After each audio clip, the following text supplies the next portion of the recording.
So, ang unang assignment daw is for pastor to use his influence para hindi manalo si PRRD.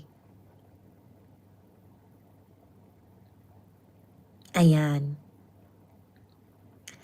Para hindi manalo si PRRD. Anong ginawa ni pastor?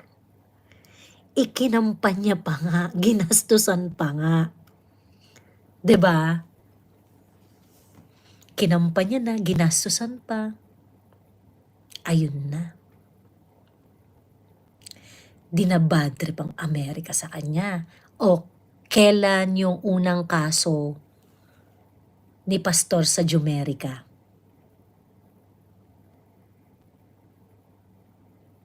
Opposite ang ginawa kaya gigil sila. Yes! 2017? 2018?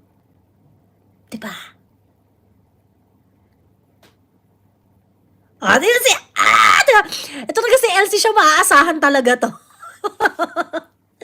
Ayan na nga yung sinasabi ko. Ayan. 2018 palang ginugurgur na siya, diba?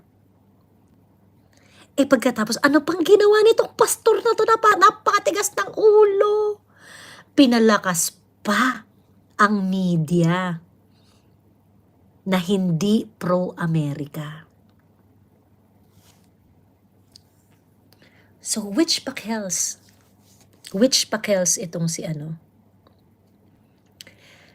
And so, now they wanted to stop the Dutertistas, the DDS, the rise of the Duterte ideology in the Philippines.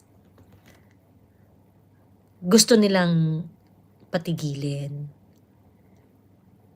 And so, pati yung mga local politicians, gusto rin nilang patigilin si pastor.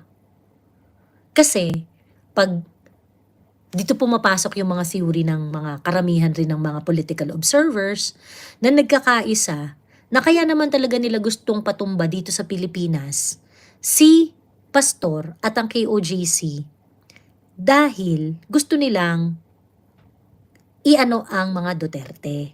'Di ba? Okay? Gusto nilang matumba ang mga Duterte. Ganun.